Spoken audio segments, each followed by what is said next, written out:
چند چیز سبب طغیان انسان میشه. یکی جمال، یکی مال، یکی مقام. اینا خیلی باید مواظبش بشید. اگه اندام شیکی دارید، صورت جذابی دارید، خیلی باید مواظبت باشید، چون همین اندازه که خوشت میاد از خودت تو فتنه افتادی. یعنی بعضی موقع آدم، خوب دقت بکنید، بعضی موقع آدم حسودی خودش میشه، یعنی به خودش چشم میزنه. شما فکر میکنید که باید به دیگران چشم بزنید؟ اگر خودت از خودت خیلی خوشت بیاد، بدبخت شدید.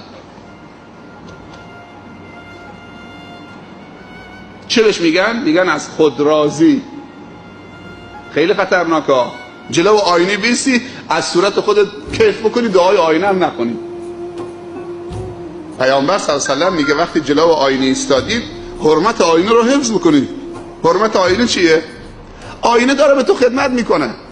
دعای آینه رو بخونید.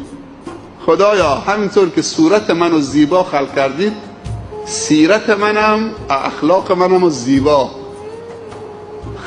قرار بده. این دعای آینه است.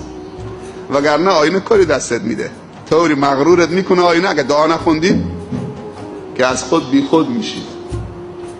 چقدر خوشتیپم. آینه بهت میگه، حرف نداره، خودش به خودش دلا میگه، حرف نداره. همین تو خیابان برم 50 نفر اینجا سکته میکنن، 10 نفر اونجا مات و مبهوت میشن، سرشون به دیوار میخوره. یه تعبیرایی برای خودش هم میگه که حالا من اینجا معذوریت دارم که اینجا بگم.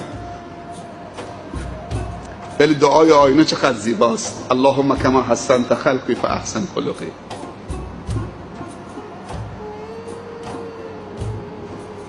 بعضی از خداوند برای اولادشون صورتهای خیلی جذاب میخوان.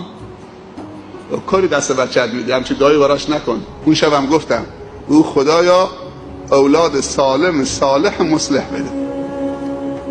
ظرفیت برای بچه‌ت تعریف کن از خداوند، بخواه خدایا به بچه من ظرفیت بده.